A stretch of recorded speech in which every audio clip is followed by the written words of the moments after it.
want to do is cut your mesh at 10.5 inches. Okay, so roll out your mesh, square it up. So I have the factory edge running along the bottom of one of my lines here.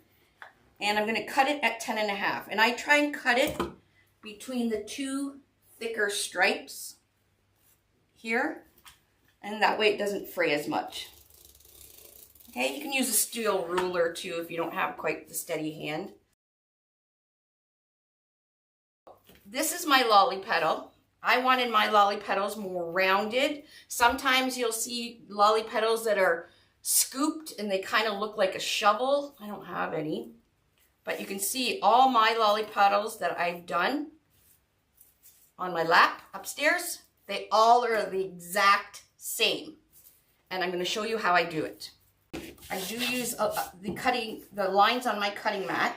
I do use a stapler, okay, and you'll see why. And if you want to pre-make them like I did, you can get some rubber band. Okay, 10.5 curl up, diamond shape, top corner to the bottom corner. Okay, we're going to find our halfway, and the best way to do that for every time is just to fold it in half.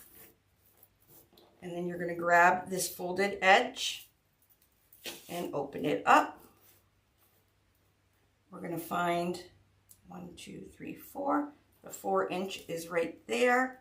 So I'm going to pinch where the 4-inch is and bring it to the center. Pinch, bring it to the center. There's our umbrella shape. Okay. Then I'm going to take the corner, pinch the corner, slide it in, and put it where your 4 inches. So there's about 1 inch here. Okay, pinch, slide it in, and they both should be the exact same. I'm going to put a rubber band around it. Now, once you do a few of these, you kind of get your own technique. But this is the easiest way to teach you guys the lolly petal. Okay, so we have these 2 points.